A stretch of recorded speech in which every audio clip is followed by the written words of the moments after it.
সেই লোকটি রামকৃষ্ণ পরমহংস দেব নন, বুদ্ধদেব নন, চৈতন্য দেব নন, গুরু নানক নন, মহাবীর নন, আচার্য কেশবচন্দ্র সেন নন, যীশুখ্রিস্ট নন, বালক ব্রহ্মচারী নন, ডক্টর শিবশক্তি সৌরভজি নন। যুক্তরাষ্ট্রের ভূতপূর্ব প্রেসিডেন্ট মিস্টার হুবারের নাম লেখা হয়নি, জার্মান প্রেসিডেন্ট মিস্টার হিটলারের নাম লেখা হয়নি, ইতালির প্রেসিডেন্ট মিস্টার সিনোর মুসোলিনির জীবনী লেখা হয়নি, চীনের প্রেসিডেন্ট মিস্টার শি হংসির জীবনী লেখা হয়নি। যারা মরণের পর ইতিহাসে অমরত্ব লাভ করে রয়েছে, এদের কারো নাম লেখা হয়নি। পৃথিবীতে বড় বড় বিজ্ঞান যারা এসেছে, কারো নাম রুশো, কারো নাম প্লেটো, কারো নাম হেগেল, কারো নাম ক্যান্ট, কারো নাম ভয়েল, কারো নাম জার্নাল, কারো নাম মিলি, কারো নাম টমাস কার্লাইল, কারো নাম উইলিয়াম মোর, কারো নাম এডওয়ার্ড গিবন, কারো নাম গোয়েত, কারো নাম আইজাক নিউটন, কারো নাম গ্যালিলিও। বড় বড় বিজ্ঞান যারা এসেছে, কারো জীবনী তিনি লেখেননি। প্রথম যার জীবনী দিয়ে শুরু করেছেন তিনি হলেন আমাদের নবী মুহাম্মাদুর রাসূলুল্লাহ। একটু জোরে বলা যাবে কি সুবহানাল্লাহ।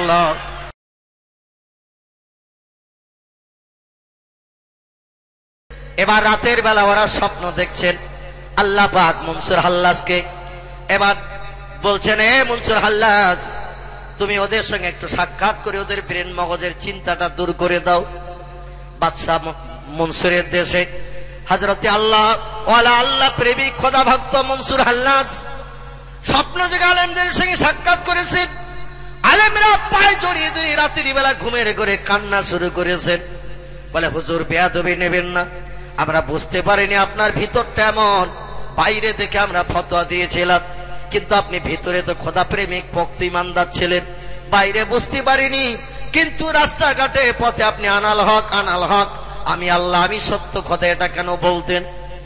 তখন মনসুর হাল্লাজ বলছে, আলেমেরা, আমার জীবনে আমি একদিন গাছতলায় শুয়েছিলাম, বিবি ছেড়েছি, বাচ্চা ছেড়েছি, জায়গা জমি ঘর বাড়ি পরিত্যাগ করেছি আমার মাবুদকে একটু দেখার জন্য, আমার আল্লাহকে দেখার জন্য। বিশ্ব নবী দেখেছে আল্লাহকে, আর নবী বলে গিয়েছেন, আল্লাহ পাক আমার ৪৫০০ মুজিজা দিয়েছেন। আমার এই ৪৫০০ মুজিজার ভিতরে একটি মুজিজা হলো খোদা দেখা। কোন নবী যেটা পারেনি, আল্লাহ সেটা আমাকে স্পেশাল দেখিয়েছেন।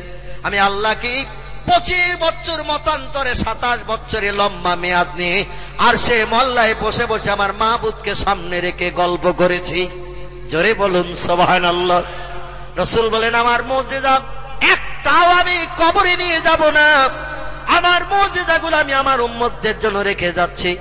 আমার উম্মতেরা প্রয়োজনের তাগিদে আমার মুজিজাগুলো কাজে ব্যবহার করে তারা উপকৃত হবে, কারণ আমার পরে আর কোন নবী রাসূল পৃথিবীতে আসবে না।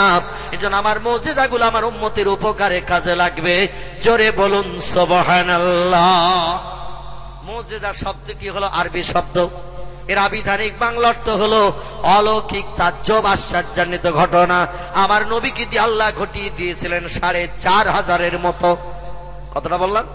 ৪৫০০ মতো নবীকে নবী হিসাবে প্রমাণ করার জন্য আল্লাহ পাক ৪৫০০ মুজিজা দান করেছিলেন। একটি মুজিজা হলো দুনিয়ায় বেঁচে থাকতে আমার আল্লাহকে দেখা। রাসূল বলেন, আমি যেমন দেখলাম আমার উম্মত তোমরাও তেমন দেখতে পাবে, আমার আদর্শের অনুসারী যদি তোমরা হয়ে যাও। কিন্তু আমরা তো সব মেম্বারের অনুসারী, কেউ বা প্রধানের অনুসারী, কেউ এমএলএ এর ভক্ত, কেউ এমপির ভক্ত, কেউ বা মুখ্যমন্ত্রী, কেউ বা প্রধানমন্ত্রী।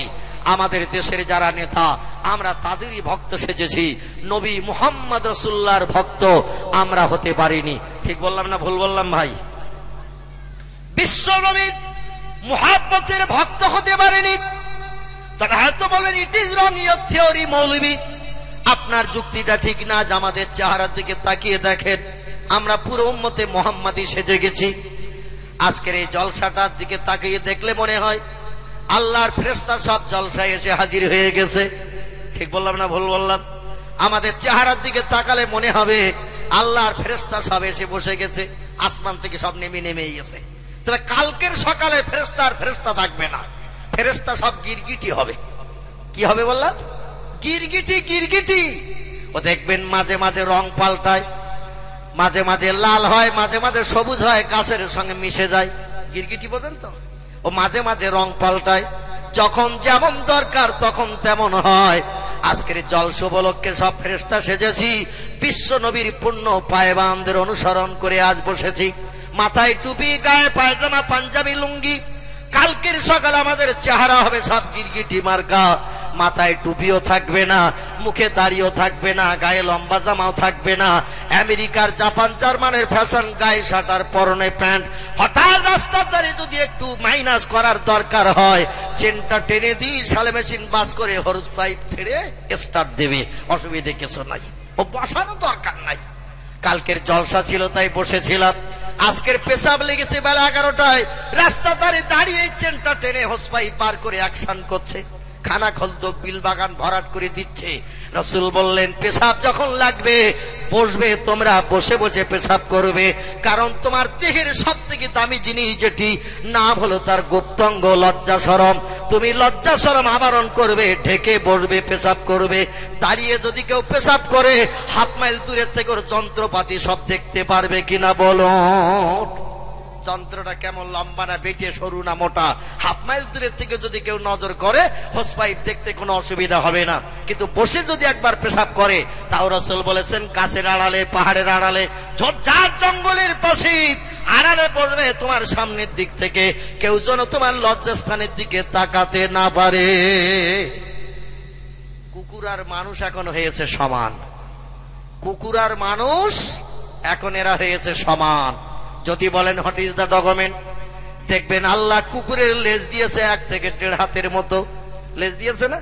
লেজটা এই জন্যই দিয়েছে, তোর গুপ্তাঙ্গ শরমগা দিয়েছে, ওটা ঢেকে রাখবি, কাউকে দেখাবি না, ওটা কারণ ওটা দামি জিনিস, ওটা দামি যন্ত্র, ওটা কাউকে দেখাবি না। ওর 1 হাত থেকে 1.5 হাত লম্বা লেজ দিয়েছে আল্লাহ। ও 1.5 হাতের জায়গায় যদি 2 হাতও দিত, 1 পেসের জায়গায় 2 পেস দিয়ে দিত পিঠের উপরে। ঠিক বললাম না ভুল বললাম? ওই 1 হাত লেজ দিল পিঠের উপরে গটিয়ে রাখে, 1.5 হাত দিল 2 পেস দেবে, 2 হাতও যদি দেয় 3 পেস দিয়ে গটিয়ে রাখবে। আর রাস্তাঘাটে পথে যখন যায়, যত জীবজন্তু সৃষ্টি আছে সব ডেকে ডেকে বলে, একটু দেখে নে আমার যন্ত্রপাতি কেমন আছে, দেখ ভাই, মেশিনাদি যন্ত্রপাতি কেমন আছে সব দেখ। আমি লেজার নিচে করে রাখিনি, উঁচু করে রেখেছি যন্ত্রপাতি তোদের দেখানোর জন্য। কুকুর যেমন সব সময় আলগা করে রাখে, সৃষ্টির শ্রেষ্ঠ মানুষ এরা আজ আলগা করতে শুরু করেছি। আল্লাহ বললেন, তোমরা সমস্ত সৃষ্টির ভিতরে শ্রেষ্ঠ। আল হায়াউ শুবাতু মিনাল ঈমান, লজ্জা শরম গুপ্তাঙ্গ আবরণ করা হলো ঈমানের অর্ধেক অংশ। যারা ইজ্জত শরম, লজ্জা শরম আবরণ করে না, গুপ্তাঙ্গকে যারা ঢাকে না, এদের ঈমানের অর্ধেক অংশ নষ্ট হয়। আর যারা ঈমানের অর্ধেক অংশ নষ্ট করে, এদের নামাজ, কালাম, কোরআন, তিলাওয়াত, জিকির, আজকার, তাসবিহ, তাহলিল খোদার দরবারে কিছুই কবুল হবে না। আপনাদের পীরহাটির লোকেরা জীবনে আলগা টালগা করে না, সব ঢেকেই রেখে দেয়। যদি দরকার হয় তো ঝোপঝাড় খুঁজিয়ে বসে, অন্তত কেউ যেন দেখতে না পায়। তবে আমাদের 24 পরগনা এলাকার কথা বলছি, লোকজন না দেখলে ওরা চেন টানে না, একটু দেখে যা যন্ত্রপাতি মেশিনটা কেরাম। বুঝতে পেরেছেন মুসলমান ভাইরা আমার? হযরতে মনসুর হাল্লাজ রাহমাতুল্লাহ আলাইহি আলেম ওলামাদের ডেকে বলছে, গো নবীর আদর্শ বাস্তবে রূপায়ণ করতে জি বিবি ছেড়েছি, বাচ্চা ছেড়েছি, ঘর বাড়ি জায়গা জমি সব পরিত্যাগ করে পাগল হয়ে রাস্তায় বেরিয়েছি। আল্লাহর নবী আল্লাহকে দেখেছে, আর নবী বলেছে আমার উম্মতেরাও দেখতে পাবে। এই জন্য খোদাকে আপন বানানোর জন্য সচেষ্ট হয়েছে। চলতে চলতে চলতে চলতে একদিন রাস্তার ধারে গাছতলায় ঘুমিয়ে পড়েছে। আমার আল্লাহ পাক আমার সামনে এসে দাঁড়িয়ে গেলেন। জোরে বলুন সুবহানাল্লাহ।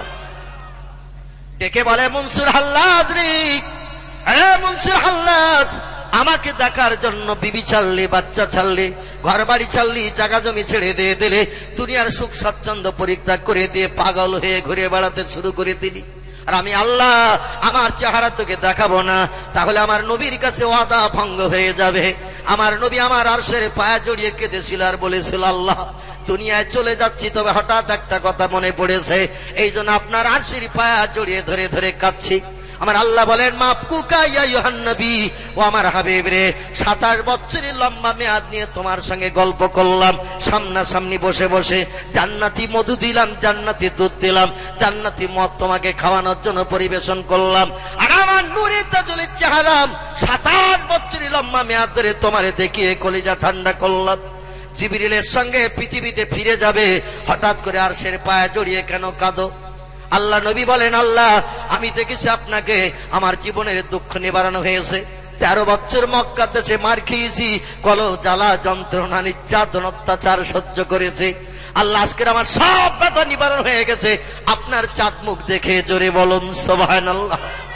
নূরে তাজলের চাঁদ মুখ দেখে আমার জীবনের সব ব্যথা সব দুঃখ নিবারণ হয়ে গেছে। কিন্তু পৃথিবীতে ফিরে যেতে যে হঠাৎ আমার স্মরণে পড়ে গেল, পৃথিবীতে আমার গুনাহগার উম্মত মণ্ডলীরা আছে, তারা তো আপনাকে কোনোদিন দেখতে পাইনি। আমি দেখব আপনাকে, আমার উম্মত আপনাকে দেখতে পাবে না। আমি সে নবী নই। জোরে বলুন সুবহানাল্লাহ। আল্লাহ আপনার আরশের পায়ে জড়িয়ে তাই কাঁদছি, আমার উম্মতের সঙ্গে কিভাবে দেখা দেবেন আজকের একটু বলে না দিলে আরশের পায়া ছাড়বো না। একটু জোরে বলা যাবে না সুবহানাল্লাহ? নারে তাকবীর। আমার আল্লাহ ডেকে বললেন, হাবিব রে আমার হাবিব, আমি সমস্ত নবীর থেকে তোমাকে ভালোবাসি, সমস্ত নবীর থেকে তোমাকে পছন্দ করে থাকি। তোমার মতো ঘাট প্রতিঘাত দিনের দাওয়াত দিতে যে কোন নবী পাইনি, তবু আমাকে তুমি ভুলোনি। আর আমার আরশের পায়ে জড়িয়ে কাঁদবি, তোমার দাবি কবুল হবে না আমার আরশে মহল্লায়, আমি ওটা পছন্দ করি না। যাও, আমি তোমার দাবি কবুল করে নিয়ে নিলাম। তোমার সঙ্গে আমার যেমন সাক্ষাৎ হয়েছে দীর্ঘ সময় ধরে, তোমার উম্মতের সঙ্গে আমার তেমন সাক্ষাৎ হবে পৃথিবীর জমিনে। একটু জোরে বলুন সুবহানাল্লাহ। নবী বলেন, আল্লাহ সেটা কিভাবে কোন পন্থায় হবে একটু বলুন। আমার আল্লাহ বলে দিলেন, হাবিব পৃথিবীতে যে আপনার উম্মতদের জানিয়ে দেবেন, আসসালাতু মিরাজুল মুমিনিন। জোরে বলুন সুবহান। আর একটু জোরে বলুন সুবহানাল্লাহ। নারে তাকবীর। আল্লাহ ডেকে বলে দিলেন, হাবিব তোমার উম্মতের সঙ্গে আমার দেখা হবে নামাজের মাধ্যমে। নামাজ হলো বান্দার স্রষ্টার সঙ্গে সাক্ষাৎ, এরই নাম হলো মেরাজ। জোরে বলুন। তোমার সঙ্গে যেমন আমার সাক্ষাৎ হলো, নামাজে তোমার উম্মতের সঙ্গে আমার দেখা হবে। এই নামাজের মাধ্যম দিয়ে দেখা করেছেন তারা, যাদের নাম আমি আপনাদের কাছে বললাম। হযরত তিরমিজি রাহমাতুল্লাহ আলাইহি, আল্লামা তিরমিজি রাহমাতুল্লাহ আলাইহি উনি বলছেন, পৃথিবীর মানুষ কে কতবার তোমরা আল্লাহকে দেখেছো জানি না, আমি বেশি বেশি করে নামাজ আদায় করেছি, যারই কারণে আল্লাহ পাক আমার সঙ্গে 100 অধিকবার সাক্ষাৎ করেছে। এদের নামাজগুলো আমাদের নামাজের মতো নয়। ইমাম আবু হানিফা বলছেন, আমি 36 বছর কাল এশার নামাজে ফজরের নামাজ পড়েছি, এশার নামাজের ওযুতে ফজরের নামাজ কায়েম করেছি। 36 বছর বালিশে বিছানায় রাতে মাথা দিয়ে শুই নাই। জোরে বলুন সুবহানাল্লাহ। কত বছর বললেন? 36 বছর। এশার ওযুতে ফজরের নামাজ পড়েছি, ঘুমালে ওযু নষ্ট হয়। উনি 36 বছর রাতের বেলা ঘুমাননি। ইমাম আবু হানিফার জীবনী আলগা করলে দেখা যায় প্রতিদিন রাত্রিতে তাহাজ্জুদের নামাজে 1 খতম করে কোরআন শরীফ তিলাওয়াত করতেন। আর খুব ফোর্সে যদি কেউ কোরআন শরীফ পড়ে 1 খতম তিলাওয়াত করতে অন্তত 6 থেকে 6.5 ঘন্টা সময় লেগে যায়। তো এশার নামাজের পর এই 6 থেকে 6.5 ঘন্টা কোরআন শরীফ তিলাওয়াত করে 2 রাকাত নামাজ পড়তেন। 15 পারা কোরআন তিলাওয়াত করে 1 রাকাত নামাজ পড়তেন। উঠে যে আবার 15 পারা কোরআন তিলাওয়াত করে আর 1 রাকাত নামাজ পড়তেন। নামাজ পড়তে পড়তে ফজরের আজান ধ্বনি হতো। উনি বলতেন, আমি তাহাজ্জুদ শেষ করে ওই ওযুতেই ফজরের নামাজ পড়ে যায় নামাজের পাটিতে ফজরের নামাজ বাদ একটু রাতের ক্লান্তি দূর করার জন্য শুতাম, তবে রাত্রিতে নয়, দিনে ফজরের নামাজ বাদ। আর ওই যখন একটু ক্লান্তি দূরের জন্য ঘুমাতাম, ডান কাঁধে কাঁধ হয়ে যায় নামাজের পাটিতে শুয়ে পড়তাম। আল্লাহ পাক আমার ব্যবহারে খুশি হয়ে, আমার প্রেমাসক্ত হয়ে আমাকে 82 বার দেখা দিয়েছে। আমরা দেখি সিনেমার অভিনেতারে, আমরা দেখি অভিনেত্রী রে, ছেলেরা দেখে মেয়েদের, মেয়েরা দেখে ছেলেদের। ঠিক বললাম না ভুল বললাম? যারা যাদের পছন্দ করে ওরা ওদের দেখে। সপ্তাহে 3 দিন যায় সিনেমা দেখতে, যাত্রা দেখতে, থিয়েটার, ভিডিও। আর টেলিভিশন, রেডিও তো এখন ঘরে ঘরে হয়ে গেছে। তবে আপনাদের পীরহাটি ঠাকুরহাটিতে নেই কারো ঘরে, আছে নাকি ভাই? এ গ্রামে কারো ঘরে নেই? হ্যাঁ আছে, আমার ভাই বলছে আছে। আমি মনে করছিলাম কারো ঘরে টরে নেই। ও যন্ত্র ফন্ত্র রাখে না। শরীয়তের পরিভাষায় তিরমিজি আবু দাউদ শরীফের হাদিসে এসেছে আল্লাহ নবী সাল্লাল্লাহু আলাইহি ওয়াসাল্লাম বলেছেন, যে ঘরে জীবজন্তুর ফটো রাখা হয়, যে ঘরের ভিতরে যন্ত্র বা মেশিনের মাধ্যম দিয়ে জীবজন্তুর ফটো দেখা যায়, ওই ঘরটি ইসলাম শরীয়তের নাজায়েজ হয়। ও ঘরে আল্লাহর রহমতি ফেরেশতা আসে না, ও ঘরে কোনো নামাজ কালাম ইবাদত খোদার দরবারে কবুল হবে না।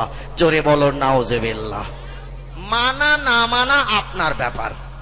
আমার নবী বলেছেন, মানলেন ভালো, না মানলেন আরো ভালো, অসুবিধে নেই। তবে অ্যাকশন আসতেছে, অসুবিধে কিছু নেই, অ্যাকশন আসতেছে।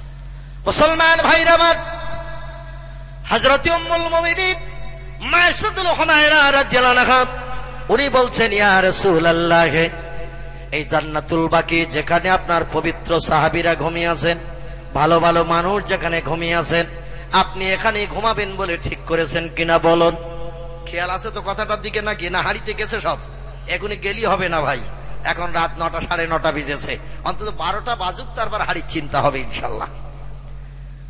হযরত আয়েশা বলছেন, নিশ্চয়ই জান্নাতুল বাকিতে আপনি ঘুমাবেন যেখানে আপনার মুহাব্বতের সাহাবীরা ঘুমিয়ে আছেন। রাসূল বলেন, আয়েশা, জান্নাতুল বাকিতে মরণের পরে ঘুমাবো, আমি এখনো তো ওটা ঠিক করি নাই। আয়েশা বলছেন, ইয়া রাসূলুল্লাহ, অনেক জায়গার নাম আমার এখনো জানা আছে, তবে আপনি আজকের পণ করেছেন যত জায়গার নাম বলবো আপনি বলবেন পছন্দ হয় না, এজন্য আমি আর বেশি জায়গার নাম বলবো না। মায়েশা বুদ্ধিমতী নারী ছিলেন, খুব চালাক, হালকা পাতলা দুবলা মানুষ ছিলেন, তবে ব্রেনটা তার আল্লাহ বড় প্রখর করে দিয়ে দিয়েছিলেন। বিশ্ব নবীর সংস্পর্শে 9 বছরে এসে এই আয়েশাতুল হুমায়রা রাদিয়াল্লাহু আনহা 7 লক্ষ হাদিসের হাফেজা হয়েছিলেন। একটু জোরে বলা যাবে কি সুবহানাল্লাহ? নবীর কোন যুবক সাহাবী, পুরুষ সাহাবী এত হাদিস হেফজ করতে পারেনি, কোন বেটা ছেলে এত হাদিস হেফজ করতে পারেনি যত হাদিসের হাফেজ হয়েছিলেন আল্লাহর নবীর বিবি আয়েশা। ইনি 8.5 থেকে 9 বছর কাল নবীর সংসারে এসে 7 লক্ষ হাদিসের হাফেজা হয়েছিলেন। আয়েশা বললেন, ইয়া রাসূলুল্লাহ, আজকে আপনি পণ করেছেন, আমার কথায় একমত হবেন না, যত জায়গার নাম বলছি আর আপনি শুধু বলছেন পছন্দ হয় না। এভাবে জায়গার নাম বলবো, বলতে বলতে ভোর হয়ে যাবে, আর বেলাল আজান দেবে, আর আপনি আমার ঘর থেকে বেরিয়ে মসজিদে নামাজ পড়তে যাবেন। 9 দিন আর আপনার সঙ্গে আমার দেখা হবে না, আমার মনের কোণের গোপন প্রশ্নগুলো রাখা হবে না। এজন্য আমি প্রশ্নকারীকেই বলছি, মরণের পর কোথায় থাকবেন একটু জায়গার নাম বলেন। আজকের আমি হেরে গেছি আপনার কাছে, জোরে বলুন সুবহানাল্লাহ। ইয়া রাসূলুল্লাহ, স্বামীর কাছে স্ত্রী হারলে মান সম্মান যায় না, স্ত্রীর কাছে স্বামী হারলেও মান সম্মান যায় না, কারণ আল্লাহ কোরআনে জানিয়ে দিয়েছেন, হুন্না লিবাসুল লাকুম ওয়া আনতুম লিবাসুল লাহুন্না। ও দুনিয়ার নারীরা, তোমরা হলে পুরুষের পোশাক, ও দুনিয়ার পুরুষেরা তোমরা হলে নারীদের পোশাক। আল্লাহ দুইজনকে সমান সমান 50-50 মর্যাদা দিয়েছে। এজন্য আপনি আমার স্বামী না, আমি আপনার বিবি, আমি আপনার গায়ের পোশাক, আপনি আমার গায়ের পোশাক। ঘরের ভিতরে আমাদের স্বামী স্ত্রী প্রশ্ন উত্তর হচ্ছে, বাইরের তো কেউ জানে না, খবর রাখে না। এখানে স্ত্রী স্বামীর কাছে হারলে কিছু যাবে না, জোরে বলুন সুবহানাল্লাহ। আপনার কাছে আমার দাবি, একটু বলুন বলুন বলুন, মরণের পরে আপনি কোথায় ঘুমাবেন বলে জায়গা ঠিক করেছেন? রাসূল বলেন, আয়েশা, আমার মুখের দিকে তাকাও। আল্লাহ নবী আমাদের পূর্ব দিকে পা দিই, পশ্চিম দিকে মাথা দিই, হযরত আয়েশা কাবার দিকে পিঠ করে, ভাইজান উত্তর দিকে মুখ করে বসে রয়েছেন। বিশ্বনবী আয়েশার উরুর উপরে মাথা দিয়ে শোয়া, রাসূল আমাদের দিকে পা দিয়ে, পূর্ব দিকে পা দিয়ে, পশ্চিম দিকে মাথা দিয়ে শুয়ে রয়েছেন আয়েশার ঘরে। আর মা আয়েশা পা লম্বা করে বসে আছেন। আমাদের মায়েরা যেমন বাচ্চাদের কোলে করে নিয়ে পা লম্বা করে বসে থাকে, ওই রকম পা লম্বা করে বসা। আর উরুর উপরে আল্লাহর নবী পালিশ তৈরি করেনি, আয়েশার উরুটা পালিশ বানিয়ে নিয়ে রাসূল মাথা দিয়ে একটু লম্বা হয়ে শুয়ে আছেন। মা আয়েশা খেদমত করছেন স্বামীকে, স্বামীকে উরুর উপরে মাথা রাখিয়ে বালিশ বানিয়ে শুয়ে রেখেছেন। আমাদের মেয়েদের যদি বলা হয়, দেবে নাকি উরু টুরু পেতে দেবে নাকি, বলবে বালিশ এখনো ছিড়িনি, ওইটা পেড়িয়ে নে সও, আমার এখন তোমার মাথার তলায় উরু দেওয়ার সময় নাই। তো এখানকার মারা বসে এরকম বলবে না, বলার আগে রেডি হয়ে যাবে। এখানকার মাদের নামও ওই বদনাম দেব না ভাই, কারণ স্বামীর পায়ের তলায় আল্লাহ স্ত্রী জান্নাত নিহিত করে রেখেছেন। অতএব স্ত্রী জান্নাতে যেতে গেলে স্বামীকে খুশি করতে হবে, যেটা দাবি করবে সেটা মানতে হবে, জোরে বলুন সুবহানাল্লাহ। তবে কোন স্বামী যদি বলে চল সিনেমায় যাব, কোন স্বামী যদি বলে চল যাত্রা টিকিট কেটেছি যাত্রা দেখতে হবে, মেয়েরা যদি বলে যাব না, এতে শরীয়তে তার জান্নাত হারাম হবে না। জোরে বলুন সুবহানাল্লাহ। যাত্রায় নিয়ে যাবে, সিনেমায় নিয়ে যাবে, ভিডিও আর থিয়েটার দেখাতে নিয়ে যাবে। স্ত্রী যদি যেতে না চায়, স্বামী অসন্তুষ্ট যদি হয়, এর জন্য স্ত্রী কি জাহান্নামী হতে হবে না, ওই স্ত্রী জান্নাতি হবে। জোরে বলুন সুবহানাল্লাহ। আল্লাহ নবী বলেন, আয়েশা আমার মুখের দিকে একটু তাকাও। আল্লাহ নবীর মুখটা উপরের দিকে আর আয়েশার মুখটা উঁচু। আয়েশাকে একটু নিচু করে তাকাতে বললেন। রাসূলের চেহারার দিকে আয়েশা যেই নজর করেছেন, আল্লাহ নবী একটু চোখচোখি করে ফেলেছেন। আয়েশা লজ্জায় ফিক করে মুস্কি হাসিয়ে যে একটু মুখটা ঘুরিয়ে নিয়েছেন। স্বামী স্ত্রী একেবারে কাছাকাছি চোখচোখি হওয়া একটা লজ্জার ব্যাপার আছে, একটু আত্মসম্মানের ব্যাপার। আয়েশা একটু ফিক করে হেসে ফেলেছেন, কারণ এই মাথা আর এই চোখ একেবারে সামনাসামনি দুইজনে দেখা দেখি। আল্লাহ নবী বলেন, আয়েশা মুখ ঘোরালে হবে না, আমার চেহারার দিকে না তাকালে জায়গার নাম বলবো না। আয়েশা আবার মুখ ঘুরিয়ে নবীর মুখের দিকে তাকিয়েছেন। আল্লাহ নবী বলছেন, আয়েশা আজকের তোমার ঘরের ভিতরে এই যেভাবে আমি শুয়ে আছি, তোমার সঙ্গে যেভাবে শুয়ে গল্প করছে, মরণের পর তোমার ঘরের ভিতরে এভাবে যদি কিয়ামত পর্যন্ত আমি ঘুমাতে চাই, তুমি কি তোমার ঘরে আমাকে জায়গা দেবে? আজকের যেভাবে তোমার ঘরে শুয়ে আছি, মরণের পর এভাবেই তোমার ঘরের ভিতরে যদি আমি কিয়ামত পর্যন্ত ঘুমাতে চাই, আমাকে তোমার ঘরে কি কবর দেবে তুমি? হযরত আয়েশা বললেন, লাব্বাইকা সাদাইকা ইয়া রাসূলুল্লাহ, ওটা তো আমার জীবন ধন্য হবে, আমার সম্মান আল্লাহর কাছে বেড়ে যাবে। আপনি আমার ঘরে কবরস্থ হয়ে থাকবেন, আর কিয়ামত পর্যন্ত আপনার উম্মতের আপনার কবর দেখতে আসবে, আর আপনার কবর দেখতে আসলে আমার ঘরটা দেখে যাবে। আমার দাম বাড়া ছাড়া কমবে না। আপনি আমার ঘরে যদি কবরস্থ হতে চান, আপনাকে কিয়ামত পর্যন্ত আমার ঘরের ভিতরে ঘুম পাড়িয়ে রাখবো। একটু জোরে বলুন সুবহানাল্লাহ। রাসূল বলেন, আয়েশা তাহলে আজ তুমি অঙ্গীকার করো, আমি মুহাম্মদ যেদিন মারা যাব, সেদিন তোমার ঘরের ভিতরে আমাকে এভাবে কবর দিয়ে দিও। আমাকে পশ্চিমে মাথা দিয়ে, পূর্বে পা দিয়ে, আর কাবার দিকে দক্ষিণ দিকে মুখটা করে তোমার ঘরে শুইয়ে দিও। আমি কিয়ামত পর্যন্ত কাবার দিকে মুখ করে যেন ঘুমিয়ে থাকতে পারি।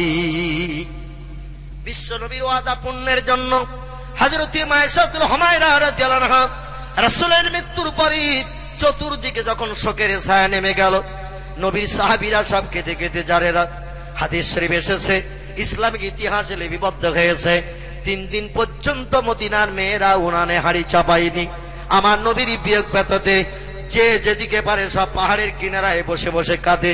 প্রিয় নবী, প্রিয় নেতা চলে গেছে। আজ আমরা শোকাহত, মর্মাহত, পৃথিবী যেন অন্ধকার দেখছি। বাচ্চারাও পর্যন্ত 3 দিন নবীর প্রেমাসক্ত হয়ে মায়ের কাছে খাবারের দাবি করেনি। জোরে বলুন সুবহানাল্লাহ। কি মায়া তারা করেছিল আমার নবীকে, কি ভালোবাসা দেখিয়েছিল তারা আমার নবীকে। 3 দিন উনানে হাড়ি চাপানোর দরকার হয়নি, বাচ্চারা মায়ের কাছে খাবারের দাবি করেনি। তলে তলে মানুষ আসে আমার নবীকে জানাজা পড়ে পড়ে চলে যায়। বিশ্ব নবীর জানাজা হচ্ছে 3 দিন ধরে, দলে দলে মানুষ আসে জানাজা পড়ে। সোমবার দিন রাসূল বেলা দ্বীপ্রহরের পর আল্লাহর নবী পৃথিবী থেকে বিদায় নিলেন। সোম গেল, মঙ্গল গেল, বুধবারের দিন আসরের নামাজ বাদ এবার নবীকে কবরস্থ করা হবে, পরিকল্পনা নেওয়া হয়েছে। সাহাবীরা এক জায়গায় বসে মিটিং করলো, আল্লাহ নবীকে কোথায় কবর দেয়া যাবে। কেউ বলে মক্কায়, বিশ্ব নবীর বিবি আছে খাদিজা, যাকে সব থেকে বেশি ভালোবাসতেন। যখনই নবী মক্কার দেশে যেতেন, খাদিজার কবরের ধারে দাঁড়িয়ে গভীর রাত্রে কেঁদে কেঁদে চোখের পানিতে বুক ভাসাতেন।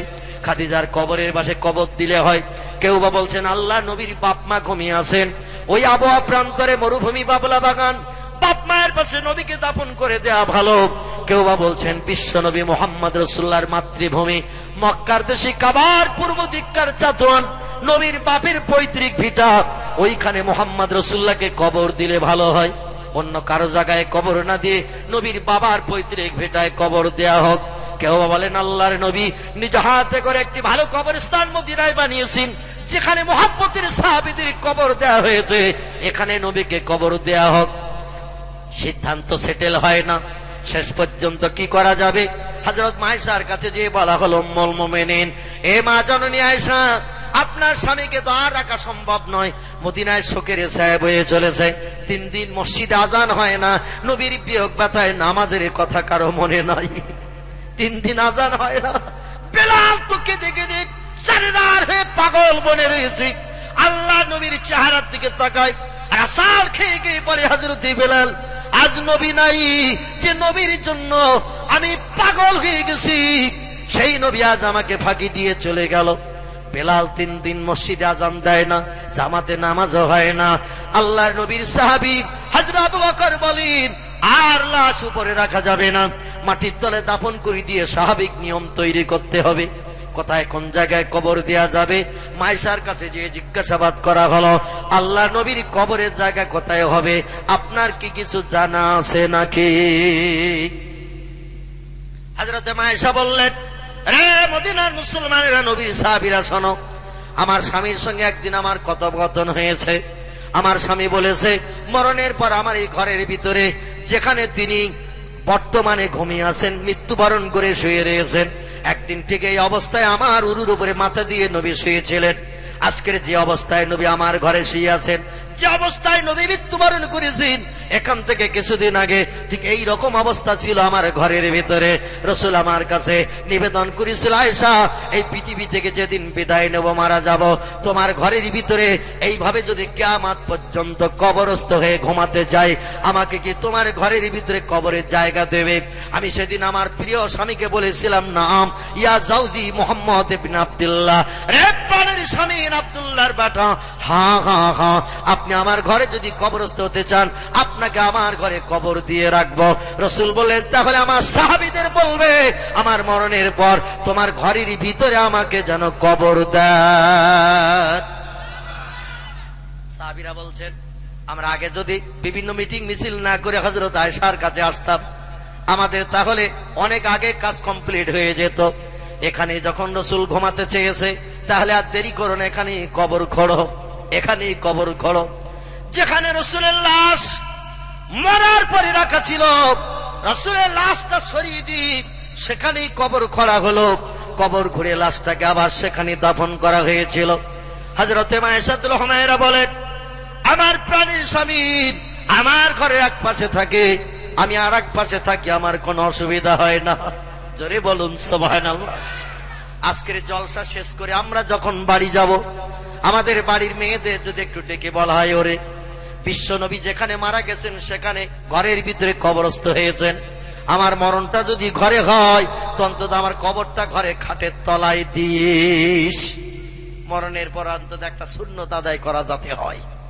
নবী মারা গেছেন যে ঘরে, কবরস্থ হয়েছেন সেই ঘরে বিশ্ব নবীর সুন্নত একটা আদায় করব।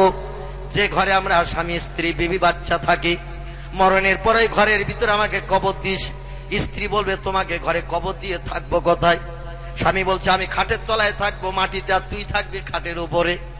স্ত্রী বলছে, 11 গ্লাসের কম খাওনি, মাথা গরম করো না, তুমি যদি খাটের তলায় থাকো আর আমি উপরে থাকবো, আর হঠাৎ রাত 1টায় যদি বেরিয়ে এসে একবার পাজা করে জড়িয়ে ধরো, জীবনে ওকে নিয়ে তো আমি বেহুশ হয়ে মরে যাব। যত তুমি ভালোবাসো না কেন, সাউথ ইন্ডিয়ান বেনারসি আর স্বর্ণ কাতান দাও, 2.5 ভরি ওজনের হার দাও, আর কানের ইয়ারিং দাও, 2 জোড়া যদি হাতের বাউটি আর চুড়ি দাও, ল্যাংচা রসগোল্লা সপ্তাহে 3 দিন করে এনে খাওয়াও, মরণের পর কোথায় রাখবো ওটা আমি জানি। যতদিন বেশি আছো ততদিন ভালোবাসা, এক ঘরে থাকা হবে, কিন্তু মরে যাই যাবে, তোমার জায়গা হবে বাঁশতলার পুকুর পাড়। কোথায় বললাম? বাঁশতলার পুকুর পাড় কবরস্থান, ওখানে তোমাকে রাখবো। তাও উঁচু ঢিবিতে দেব না, কারণ মাঝে মাঝে পুকুরে পানি আনতে যেতে হয়, আর তোমার উঁচু ঢিবি কবর যদি নজরে দেখি কাত হয়ে পড়বো কোথায় তা ঠিক নাই। বরং পুকুর পাড়ের নিচের দিকে দেব, উকি মারলেও যেন কবর নজরে দেখা না যায়, কারণ মরিয়ে গেছে, কাজ কমপ্লিট হয়ে গেছে, আর কোনো মহব্বত নাই। আমাদের মেয়েদের যত ভালোবাসা দেন, যত গহনার যৌতুক দেন, এদের কাছে দাবি করবেন মরণের পর অন্তত ঘরের ভিতরে একটু কবর দেওয়ার কথা। মেয়েরা বলবেন, পাগলামি করো না, ও কথা বাদ দাও, অন্য কথা বলো, কারণ মরণের পর কোথায় কবর দেওয়া হবে সে আমরা ঠিক করে রেখেছি। তোমারে ঘরে কবর দিয়ে জীবনে ঘরে থাকা যাবে না। মায়েশা বললেন, আমার কোনো অসুবিধা হতো না, আমার প্রাণের স্বামীর বিদায় নিয়েছি, স্বামী থাকবে এক পাশে, আমিও থাকবো এক পাশে। এমনকি গভীর রাত্রি দিন হযরতে মায়েশাতুল হুমায়রা আমার নবীর কবর একা একা জিয়ারত করতেন দাঁড়িয়ে দাঁড়িয়ে। জোরে বলুন সুবহানাল্লাহ। আমাদের দেশের প্রেমিকা বিবি যারা স্বামীকে বিরাট ভালোবাসে, মহব্বত করে, এদের একটু ডেকে বলবেন রাত 1টার দিকে তোমার স্বামীর কবরটা একটু জিয়ারত করে এসো। বলবে তুমি যাও, 10-20 দিতে হয় দেব, আমি যাব না বাসতলায়, কারণ ওখানে গেলে যে কি ঝামেলা হবে তা আমি জানি। একবার যদি খস করে তো কোন দিক থেকে আমার ধরবে তার ঠিক ঠিকানা নাই। জীবনে একদিনও যাবে না। মায়েশা যতদিন হায়াতে বেঁচে ছিলেন আমার প্রিয় নবীর কবরের ধারে গভীর রাত্রিতে এসে স্বামীর কবর জিয়ারত করতেন। হযরত আবু বকর সিদ্দিক রাদিয়াল্লাহু বিদায় নিলেন। আল্লাহ নবীর কবরের পাশে মেয়ের কাছে একটু ঘুমানোর জায়গা চাইলেন। ও মেয়ে আয়েশা, নবীর সঙ্গে তোমার বিয়ে দিয়েছি, নবীর বিবি হয়ে গেছো তুমি, কিয়ামতে খোদার কাছে তোমার কত দাম বাড়বে। আমি তোমার বাবা আবু বকর কোনোদিন কিছু চাইনি, তোমার কাছে আমার একটি দাবি, আমার দাবিটাকে একটু পূর্ণ করবে। আয়েশা বলে মা সালাকা ইয়া আবি, আবু বকর ইবনে আবি কুহাফা, আবু কুহাফার বেটা আবু বকর, বলুন না কি দাবি। বলে আমার মননের পর তোমারই ঘরের ভিতরে তোমার স্বামীর পাশে আমাকে যদি একটু ঘুমানোর জায়গা দাও, আমি আবু বকর বড় খুশি হয়ে যাই। মায়েশা বললেন আব্বা জান, কত উপকার আপনি আমাকে করেছেন, বিশ্ব নবী সিংহে বিয়ে দিয়ে নবীর বিবি বানিয়েছেন, আল্লাহর জান্নাতে যাওয়ার রাস্তা খুঁজে পেয়েছি, কিয়ামতে খোদার কাছে সম্মান পাবো। আর আপনি আমার কাছে দাবি করেছেন আমার স্বামীর পাশে কবরস্থ হয়ে থাকবেন, ঘরে যখন জায়গা আছে আপনাকে বঞ্চিত করব না, আমার স্বামীর পাশে মরণের পর আপনাকেও কবর দেব। জোরে বলুন সুবহানাল্লাহ। কারণ ঘরটি হলো আমার ঘর, অতএব আমি যেটা করব সেটা হবে, আমার ঘরে আপনাকে জায়গা দেব। আল্লাহ নবীর পাশে আবু বকরকে ঘুম পাড়ানো হলো। বিশ্ব নবীর মৃত্যুর 2 বছর পর হযরত আবু বকর রাদিয়াল্লাহু বিদায় নিলেন, ওনাকে ঘুম পাড়িয়ে দেয়া হলো। পাশে আরেকটা মানুষের কবরের জায়গা, হযরতে মা ফাতেমার ঘরের ভিতরে 3টা মানুষ পাশাপাশি শুলে 2 ধারের খেজুরের বাড়া গায়ে লেগে যেত।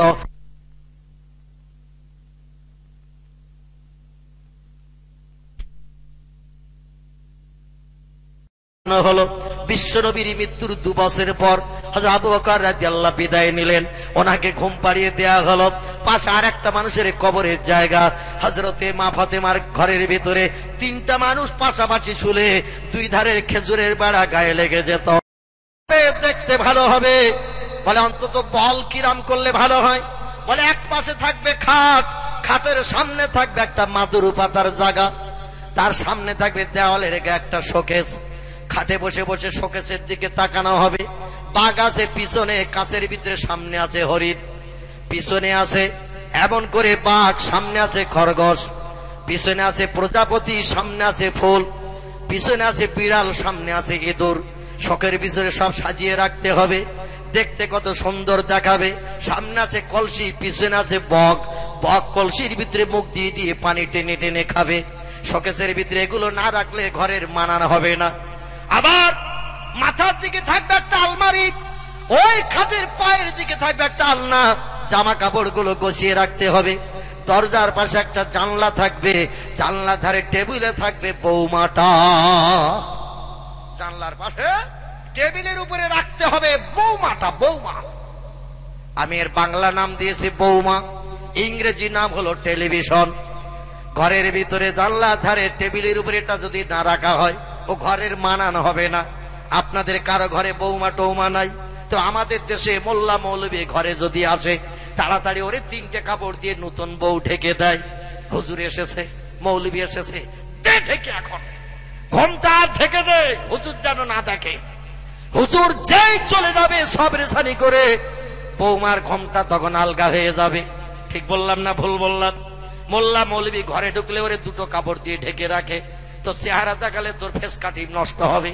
এখন বৌমা ঢেকে থাক, নতুন বউ। আর হুজুর যেই চলে যাবে সব রেশানি করে বৌমার চেহারা আলগা করে দেওয়া হবে।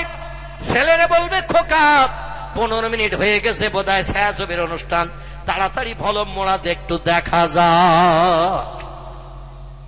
হুজুর যদি বাড়িওয়ালার জিজ্ঞাসা করে ভাই টেবিলের উপর ওটা কি ঢাকা, বলে আর বলবেন না, মানে বড় ছেলেটা এত বলি, বলে বাইরে পার।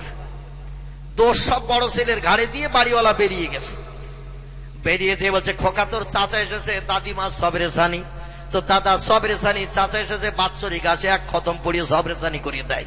তো চাচার একটু নাস্তা করিয়ে আয়। বাড়িওয়ালা ঢোকে না, ঢুকলে আবার জিজ্ঞাসা করবে ভাই। বলতে বলতে বেরিয়ে গেলেন, সব তো বললেন না। লজ্জায় পড়ে গেছে বাড়িওয়ালা, ছেলেরে বলছে তো চাচারে নাস্তা করিয়ে আয়। ছেলে ঘরে এসেছে নাস্তা পানি নিয়ে, দস্তরখান চিলিপচে নিয়ে। হুজুরও চিন্তা করছে, এরে যদি আবার জিজ্ঞাসা করি, শেষ পর্যন্ত পিপাসায় যদি মরি তাও পানিও পাবো না। এরা জিজ্ঞাসা করে দরকার নাই। মোল্লা মৌলবীরা হারাম হালাল খেয়ে খেয়ে এদের যেমন গলা চেপে গেছে, শ্রোতারাও হালাল হারাম খেয়ে খেয়ে এদেরও কান তালা লাগা হয়ে গেছে। আজকের আর ওয়াজ নসিহতে কাজ হচ্ছে না। ঠিক বললাম না ভুল বললাম? মোল্লা মৌলবীরা হালাল হারাম খেয়ে খেয়ে মদখোরের বাড়ি, সুদখোরের বাড়ি, সিনেমাখোরের বাড়ি, টেলিভিশনের বাড়ি, এমন করে রেডিও খোরের বাড়ি, এদের বাড়ি মোল্লা মৌলবীরা পীর সাহেবরা খেয়ে খেয়ে এদের যেমন গলা চেপে গেছে, আর সাধারণ মানুষেরা হালাল হারাম খেয়ে খেয়ে ব্যবহার করে এদেরও কান তালা লেগে গেছে। মাইকে হাঁকলো হাজার কানে আওয়াজ থেকে না, মাঠ ভেঙে শুধু আওয়াজ পালিয়ে যাচ্ছে। ঠিক বললাম না ভুল বললাম? ওয়াজ করেছিলেন মুজাদ্দিদে জামান আবু বকর সিদ্দিকী রাহমাতুল্লাহ আলাইহি। একে ওয়াজে কাজ হয়ে গেল, জোরে বলুন সুবহানাল্লাহ। ওয়াজ করলেন আমাদের বসিরহাট আল্লামা বাংলা রুহুল আমিন রাহমাতুল্লাহ আলাইহি। দাদা হুজুর কেবলার প্রধান খলিফা হিসাবে মর্যাদা প্রাপ্ত হয়েছিলেন যিনি, ডানাত হিসাবে সম্মান প্রাপ্ত হয়েছিলেন যিনি, আজকের তারা একটা বার ওয়াজ করেছি, তাদের ওয়াজে কাজ হয়ে গেল। বেঈমান ইমানদার হলো, আল্লাহওয়ালা জান্নাতি হয়ে গেল। একটু জোরে বলা যাবে কি সুবহানাল্লাহ? একজন খোদাদ্রোহী জাহান্নামীর কথা আপনাদের কাছে কি একটু বলবো নাকি? এক ওয়াজে কেমন কাজ হয়েছে, একটু মহব্বতের সঙ্গে দরুদ শরীফ। আল্লাহুম্মা সাল্লি আলা মাওলানা মুহাম্মদ ওয়া আলা আলি সাইয়্যিদিনা মাওলানা। খোঁজ করিয়া আসল তারা, খোঁজ করিয়া আসল তারা, তোমার কুটুরির সম্মুখে নবী পাকের নূরের ঝলক লাগলো তাদের চক্ষুতে।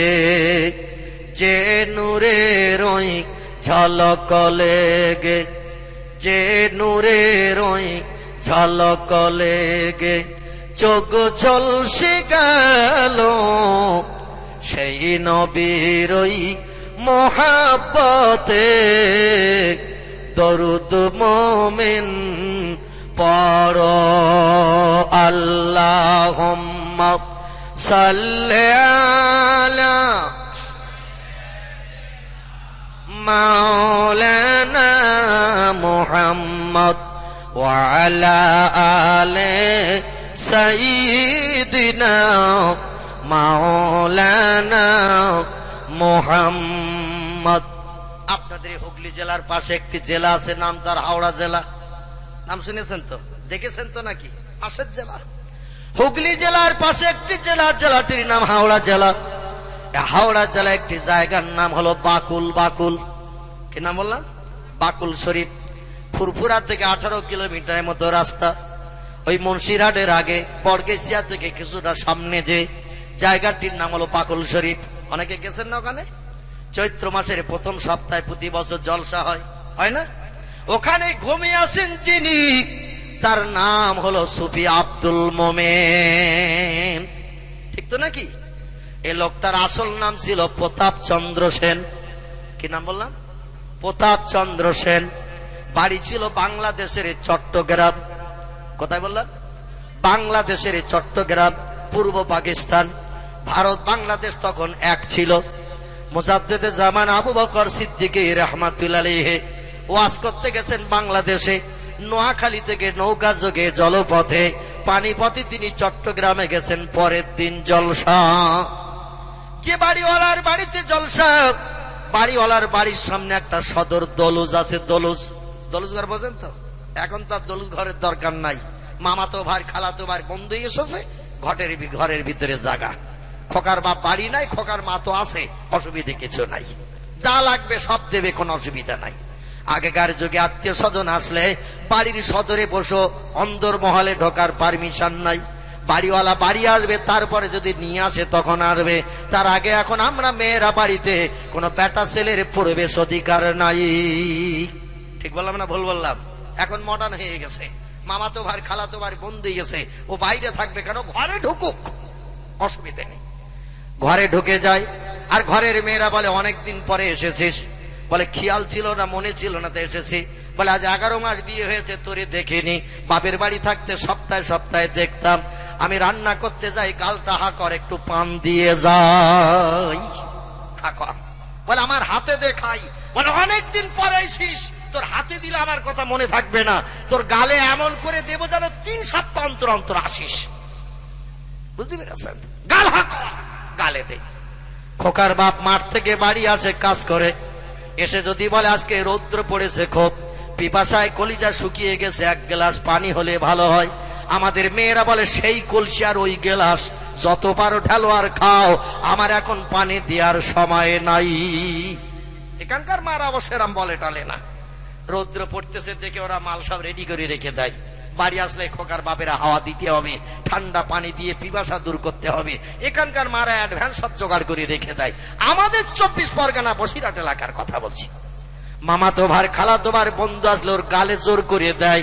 আর স্বামী এসে যদি বলে পিপাসা লেগেছে 1 গ্লাস পানি, বলে আমি রান্নাঘরে আসি, সেই গ্লাস আর ওই কলসি যতবারও ঢালো আর খাও, অসুবিধে কিছু নাই।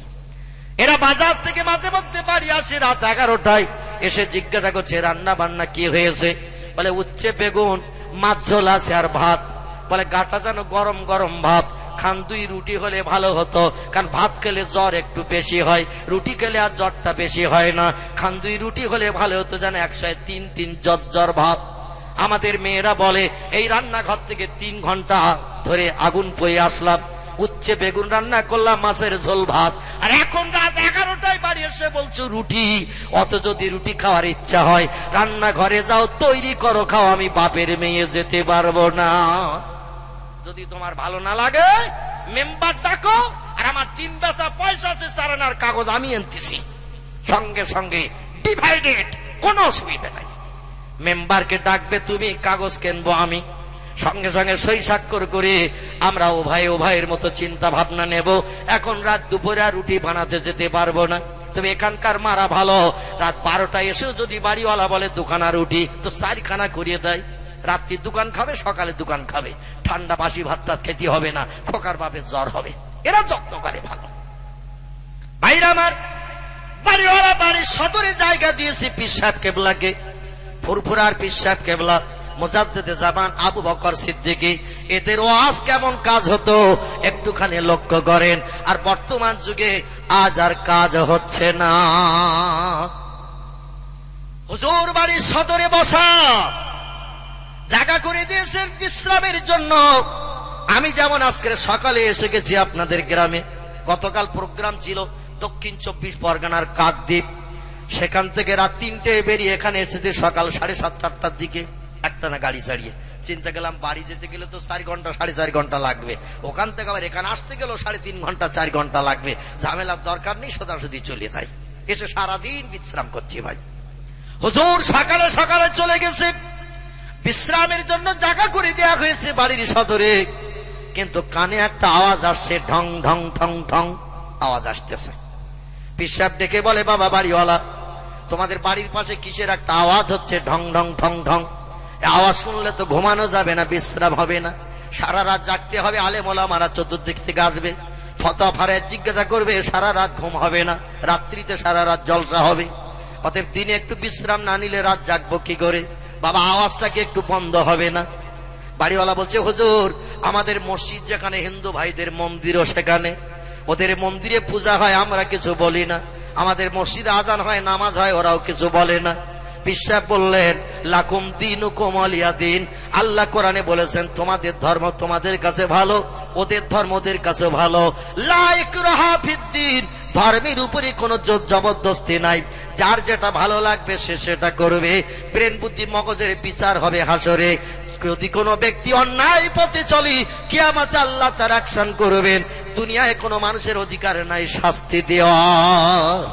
জোরে বলুন সুবহানাল্লাহ। তবে শব্দটা কিসের হচ্ছে? বলে হুজুর ওদের মন্দিরে আজকে পূজা আছে, পূজা হচ্ছে, তাই ব্রাহ্মণ ঘন্টা বাজিয়ে শোলক পড়ে পূজা করছে বালতির মালগুলো সব খালি করার জন্যে।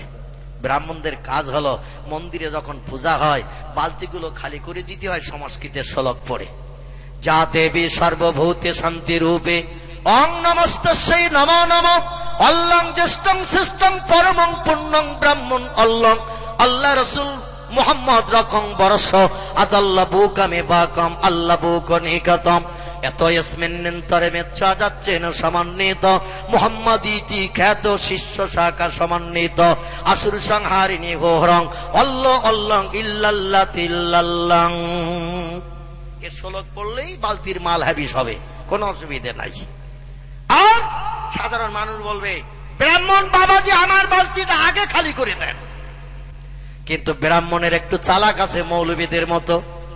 ওরা দেখবেন শ্লোক পড়ে যখন যেখানে আল্লাহর নবীর নাম আসে ওখানে একটু ঘন্টা জোরে জোরে বাড়ি দেয়, কারণ ওই আওয়াজটা যদি যারা বালতি এনেছে ওরা শুনে নেয় তাহলে মাল তো আর দেবে না, মাল সমেত বালতি ফেরত যাবে। যখন আল্লাহর নবীর নামটা শ্লোকে আসে, বেদে পুরাণে এমন করে অথর্ব বেদে ও ভাইজান বহু জায়গায় আল্লাহ এবং নবীর নামের প্রশংসা করা হয়েছে। বেদ 4টি ভাগে বিভক্ত, একটার নাম ঋগ্বেদ, একটার নাম সামবেদ, একটার নাম যজুর্বেদ, একটার নাম অথর্ববেদ। এই প্রতি চ্যাপ্টারে মনি ঋষির আমার আল্লাহ এবং নবীর নামের ভূয়সী প্রশংসা করেছে। আরে প্রশংসার কথাগুলো যখন ব্রাহ্মণদের মুখে উচ্চারিত হয় ঘন্টায় তখন একটু জোরে জোরে বাড়ি লাগায় যাতে আওয়াজ শ্রোতাদের কানে না যায়, গেলে তো আর মাল পাওয়া যাবে না। এই চিন্তা ভাবনা নিয়েছিলেন যিনি, ভারতবর্ষের মথুরার বৃন্দাবনের কীর্তি সন্তান ছিলেন তিনি। নাম হলো তার ডক্টর শিব শক্তি স্বরূপজি। বিখ্যাত পূজারী ছিলেন, সারা ভারতবর্ষে 65 কোটি হিন্দু জৈন শিখেদের ভগবানের অবতার কলির কলকি ছিলেন। 1984 সালের এপ্রিল মাসের 10 তারিখ লোকটি মন্দিরের পূজা পরিত্যাগ করে কলেমা শরীফ পাঠ করে আমার নবীকে স্বপ্ন দেখে জান্নাতি মানুষ হয়ে গেছে। জোরে বলুন সুবহান। হিন্দুর ঘরের মানুষ আজ আমাদের লজ্জা দিতে শুরু করেছে, আর মুসলমানের ঘরে জন্মগ্রহণ করে এখনো নবীরে দেখতে পেলাম না। এ দুঃখ কি রাখার জায়গা আছে নাকি? লর্ড হেডলির মতো মানুষ আমার নবীকে চামড়ার চোখে দেখলেন। বাংলাদেশের ঢাকা শহরের কীর্তি সন্তান, পিতার নাম পণ্ডিত শশীকান্ত ভট্টাচার্য, লোকটির নাম ডক্টর সুদর্শন ভট্টাচার্য। ঢাকা বিশ্ববিদ্যালয় থেকে ফার্স্ট ক্লাস ডিগ্রি অর্জন করে বাংলা কোরআন পড়ে তার মগজ ঘুলে গেল। আমার নবীর ভালোবাসা হৃদয়ে তৈরি করে ব্রাহ্মণের ঘরের ছেলেটি বাপ দাদা জীবনকাল মন্দিরে পূজা করেছে। এই লোকটা আমার নবীকে স্বপ্নে দেখেছে, কলেমা পড়ে মুসলমান হয়ে গেছে, নাম পাল্টে নাম রেখেছে মোহাম্মদ আবুল হোসেন ভট্টাচার্য। একটু জোরে বলা যাবে কি সুবহানাল্লাহ? 1992 সালের ঘটনা। তিনি কলেমা পড়ে মুসলমান হয়ে গেলেন, মাথায় লাগালেন টুপি, মুখে রাখলেন দাড়ি। জীবনে টুপি দাড়িতে খুরকেছে লাগায় না, রাস্তাঘাটে পথে যেখানেই যায় নবীর সুন্নত আদায় করে চলে। আর আমরা গিরগিটি সময় হলেই পাল্টাই, অসুবিধে কিছু নাই। মুসলমান ভাইরা আমার, উত্তর ভারতের মথুরার বৃন্দাবনের কীর্তি সন্তান, যার বাবার নাম মহন্ত প্রীতম দাসু দাসের, মায়ের নাম হলো ভানুমতি কর, তার স্ত্রীর নাম ছিল শ্রদ্ধা দেবী, কন্যার নাম ছিল অস্পরা। যুবতী মেয়ে, ডিগ্রিধারী মেয়ে, সেও পর্যন্ত কলেমা পড়ে মুসলমান হয়ে গেছে। স্ত্রী কলেমা পড়লেন। ডক্টর শিবশক্তি স্বরূপজি, যিনি অক্সফোর্ড বিশ্ববিদ্যালয় থেকে পৃথিবীর সব থেকে শ্রেষ্ঠ শিক্ষা প্রতিষ্ঠান যার নাম অক্সফোর্ড বিশ্ববিদ্যালয়, এখান থেকে যদি কেউ ডিগ্রি অর্জন করে দুনিয়ার কোন দেশের শিক্ষা প্রতিষ্ঠান তার ডিগ্রির সম্মান নষ্ট করতে পারে না। ওখান থেকে 12টা ভাষা MA পাশ করেছিলেন, 10টা ধর্মগ্রন্থের জ্ঞান নিয়ে ডক্টরেট অফ ডিভাইনিটির পদমর্যাদা পেলেন। ভারত সরকার যার নামের পাশে সার্টিফিকেট দিল। হিন্দুস্তানে এনার মতে এত বড় ধর্মীয় জ্ঞানী পণ্ডিত আর কেউ নাই। সেই লোকটি কয়েক মাস তোবাসের বিখ্যাত মন্দির উত্তর ভারতের বিখ্যাত মন্দির, মন্দিরটির নাম দোবাসের মন্দির। 120 বিঘা জমি বাউন্ডারি করে ঘেরা, 350 বিঘা জমিতে যা ফসল হয় মন্দিরের ব্রাহ্মণের নসিবে সব জুটে যায়। ওই মন্দিরের ব্রাহ্মণ যিনি হবেন তার নসিবে জুটবে 350 বিঘা জমির আয়। আর হাজার হাজার মানুষ প্রতিদিন ওই মন্দিরে পূজা দিতে হয়। 4 থেকে 5 বস্তা করে ফল হয়, হাজার হাজার টাকা মানুষ তাকে দিয়ে যায়। ভগবানের অবতার কলির কলকি হিসাবে সম্মান জানিয়েছিল, তুমি যদি আমাদের হয়ে কিছু বলো তোমার কথাটা ভগবানের কাছে তাড়াতাড়ি পৌঁছে যাবে, আর ভগবান তোমার কথা শুনে আমাদের দুঃখ নিবারণ করে দেবে। এই জন্য তোমার কাছে আমরা আসি, তুমি আমাদের হয়ে কিছু বলবে। কয়েক মাস মন্দিরে পূজা করার পর একদিন বাড়ি এসে বললেন, বিবি, এ শ্রদ্ধা দেবী ব্রাহ্মণী, গোটা 2 প্রশ্ন। স্ত্রী বললেন, হোয়াট ইজ দ্য কোশ্চেন? হে আমার স্বামী, কি প্রশ্ন তোমার? বলে, প্রশ্ন হলো এই যে আমি ন্যায় পথে চলবো না অন্যায় পথে চলবো, সত্যের আশ্রয় গ্রহণ করব না মিথ্যাকে বরণ করব। স্ত্রী বললেন, 65 কোটি মানুষ আপনার মুখের দিকে তাকিয়ে রয়েছে ভারতে, আপনার দেখে মানুষ আদর্শ শিখবে, আপনার দেখে মানুষ চরিত্র গঠন করবে। আপনি যদি অন্যায়ের পথ চলেন তাহলে মানুষ অন্যায় ভালোবাসবে, আপনি ন্যায় পথে চললে আপনাকে দেখে মানুষ ন্যায় পথ অবলম্বন করবে। আপনি যদি মিথ্যার আশ্রয় গ্রহণ করেন দেশের মানুষ আর সত্য খুঁজে পাবে না, আর আপনি সত্যের আশ্রয় গ্রহণ করলে মানুষ মিথ্যা ভুলে যাবে, কারণ আপনার আদর্শ দেখেই মানুষ আদর্শ তৈরি করবে। উনি বললেন, বিবি, তাহলে এখন কি করব তাই বলো। বলে, আপনাকে ন্যায় পথে চলতে হবে, সত্যের আশ্রয় গ্রহণ করতে হবে। ডক্টর শিবশক্তি স্বরূপজি বললেন, কালকের থেকে আর ফলের রস নসিবে জড়বে না। জোরে বলা যাবে না সুবহানাল্লাহ? আর একটু জোরে বলা যাবে না সুবহানাল্লাহ? বলে, ফলের রসের সঙ্গে কি অসুবিধা হলো? আপনি দুটো প্রশ্ন করলেন, উত্তর দিলাম সঠিক, এতে ফলের রসে কি অসুবিধা? বলে, ন্যায় পথে চলতে গেলে, সত্যের আশ্রয় গ্রহণ করতে গেলে মন্দির আর ঘন্টা হাতে করে সংস্কৃতের শ্লোক পড়া যাবে না, আর শ্লোক যদি না পড়ি বালতি খালি করা যাবে না, আর বালতি যদি খালি না হয় রস নসিবে জটবে না। কালকে থেকে মুসলমানদের মতো রোজা রাখতে হবে। বিবি বলছেন, ব্যাপার বুঝি না। ডক্টর শিবশক্তি স্বরূপজি বললেন, আমি বেদ পড়তে জানি, পুরাণ পড়তে জানি, গীতা পড়তে জানি, বাইবেল পড়তে জানি, জেন্দাবাস্তা পড়তে জানি, রামায়ণ পড়তে জানি, মহাভারত পড়তে জানি, ত্রিপিটক পড়তে জানি, এমন করে ভাগবত পড়তে জানি। মুসলমানদের ধর্মগ্রন্থ কোরআন শরীফ আমি শুরু থেকে শেষ পর্যন্ত পড়তে পারি, এবং এক জায়গায় বসে তার মানও বলে দিতে পারি। আমাদের মতো মৌলবীদের কাছে হঠাৎ যদি কোনোদিন কোরআন শরীফ কেউ নিয়ে আসে, এসে যদি বলে, হুজুর এই জায়গাটা বুঝতে পারছেন, একটু বুঝিয়ে মানে বলে দেন। হুজুর বলবে, আমার স্যার পায়খানা 3 দিন ধরে হচ্ছে, হঠাৎ বেগ লেগেছে, লোটা বদনা দিয়ে আগে পায়খানা করে আসি। বাথরুম যদি দেখিয়ে দেন, বাথরুমে ঢুকবে না, বলবে কোন দিকে পেয়ারা বাগান, খড়ি বাগান, আখ বাগান আছে, দেখিয়ে দে, ওই দিক থেকে কাজ মিটিয়ে আসি। খালধারের দিকে যদি হুজুর একবার কাঁসা বা পিতলের বদনা নিয়ে যায়, জীবন আর ফেরবে না, খাল ঝাঁপিয়ে চলে যাবে, বদনাও আর পাওয়া যাবে না, 150 টাকা হ্যাবিস। এরাম হুজুর যদি খাল পাড়ে যেতে চায়, কলা বাগান, আখ বাগানে ঢুকতে চায় বাথরুমের পায়খানার জন্য, তো হরেক মাল 6.5 টাকা মার্কা দিতে হবে ভাই। প্লাস্টিক 6.5 টাকা মার্কা, ও চলে গেলে খুব বেশি অসুবিধা হবে না।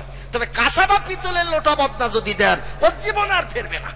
ঠিক বললাম না ভুল বললাম? ফেরবে না। ভারতে প্রথম কোরআন শরীফের বাংলা বঙ্গানুবাদ করেছিলেন যিনি, মুসলমানের ছেলে নন তিনি, তার নাম হলো ভাই গিরিশচন্দ্র সেন।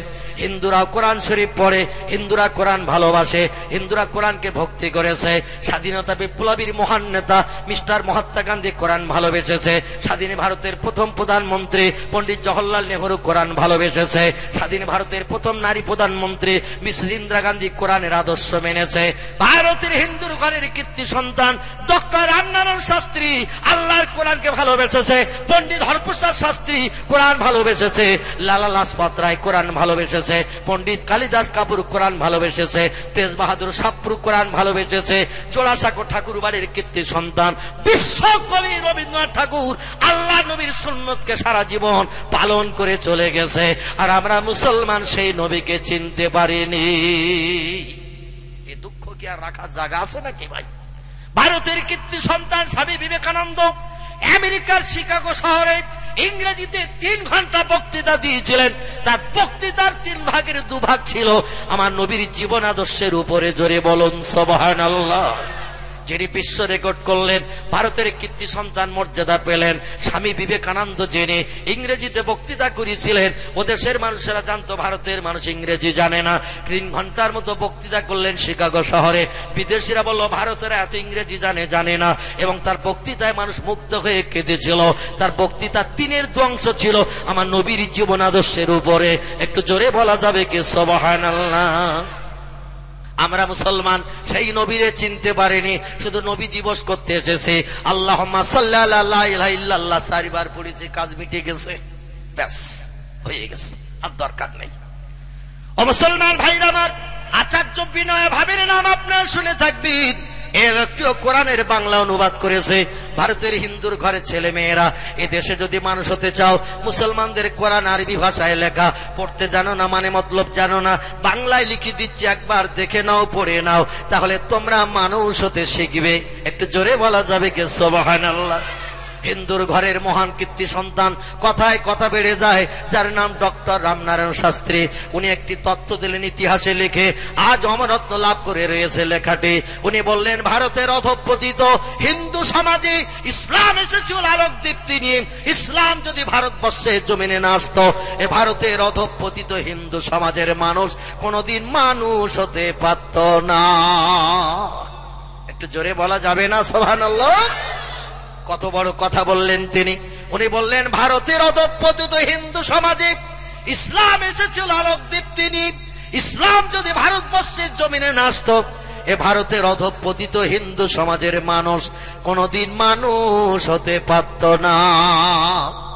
ইসলাম ধর্মে হিন্দুস্তানে এনেছিলেন যিনি, নাম হলো তার হযরতে খাজা আজমিরি। রাজস্থানের আজমিরে ঘুমিয়ে আছেন যিনি, যার বাবার নাম ছিল খাজা গিয়াসউদ্দিন, ওনার নাম খাজা। এমন করে মহিউদ্দিন হিন্দুস্তানের দিন জিন্দা করলেন যিনি, অবন্ধ আজমিরি রহমাতুল্লাহ আলাইহি। তিনি আজ ভারতে কলেমার প্রদীপ জ্বালিয়ে দিয়ে আজ আমাদের কলিজা ঠান্ডা করে দিয়ে দিয়েছেন। এদেশে যখন সতীদাহ প্রথা ছিল, এদেশে মেয়েরা যখন বাবার সম্পত্তির অধিকার পেত না, ওই সময় খাজা সাহেব ইসলামের আইন এনে ভারতের মুসলমানদের কাছে জারি করে দিয়ে দিলেন। মেয়েরা কি অপরাধ করলো, স্বামী মারা গেছে, ওরা আবার বিয়ে করবে। হিন্দু ধর্মের নিয়ম ছিল 2-4 মাস বিয়ের পরে যদি কোনো স্বামী মারা যায়, স্ত্রীকে হাত পা বেঁধে স্বামীর চিতায় জীবন্ত পুড়ানো হতো।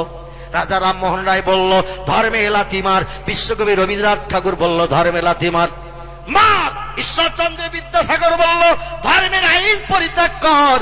আমার কন্যা সন্তান স্বামীর চিতায় জীবন্ত পুড়বে, আর বাবা বাবা করে ডাকবে, আর আমি বাবা শাসনের চিতার পাশে দাঁড়িয়ে তার ওই মরণ যন্ত্রণা দেখব।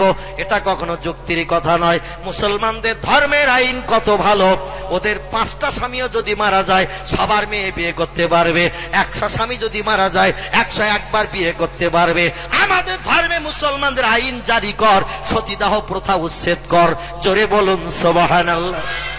হিন্দুর মেয়েরা বিয়ের পরে বাবার সম্পত্তির কোনো অধিকার পেত না, কিন্তু আমাদের কোরআন বলেছে ছেলে তোমার বোনের বিয়ে হয়ে গেল, তোমার বাবার সম্পত্তির 3-এর 1 অংশ মেয়ে পাবে। তুমি পাবে 2 ভাগ, মেয়ে পাবে 1 ভাগ। কারণ মেয়ে স্বামীর কাছ থেকেও পাবে, ছেলের কাছ থেকে পাবে, ভাইয়ের কাছ থেকে পাবে। এই জন্য মেয়েকে 1 ভাগ দেয়া হয়েছে, ছেলেকে 2 ভাগ দেয়া হয়েছে। হিন্দুর মেয়েরা বিয়ে যতদিন হয়নি বাবার সময় সম্পত্তি উপভোগ করত, বিয়ে হয়ে গেলে আর কিছুই দেয়া হতো না। হিন্দুর মেয়েরা বলল মুসলমানের মেয়েরা পাবে, ওরা সংসার জীবনে সুখ ভোগ করবে স্বামীর সংসারে, বাবার বাড়ি থেকে জাবা জমি বিক্রি করে এনে। আর আমরা হিন্দুর মেয়েরা কি অপরাধ করলাম? একই দেশে বাস করি, একই ভাষায় কথা বলি, একই সুরে গান গাই, একই বাজার করি, একই স্কুলে পড়ি। ওরা পাবে, আমরা পাবো না, ওটা হবে না। কলিকাতা হাইকোর্টে সেদিন মামলা দায়ের করলো। হিন্দুর মেয়েরা বলল মুসলমানেরা পাচ্ছে, আমরা কেন পাবো না বলুন। হাইকোর্টের জাজ ব্যারিস্টারেরা বলল তোমরা দাবি করোনি তাও পাওনি, মুসলমানেরা অনেকদিন আগের থেকে পেয়ে চলেছে, ওদের ধর্মে আছে। তোমরা যদি এখন দাবি করো তাহলে আমরা আইন করে তোমাদের জন্য বাবার সম্পত্তি 3-এর 1 অংশ উইল করে দেব। হিন্দু মেয়েরা দরখাস্ত করলো, ওদের আইন পাশ হয়ে গেল, মুসলমানদের আইন। একটু জোরে বলা যাবে কি সুবহানাল্লাহ।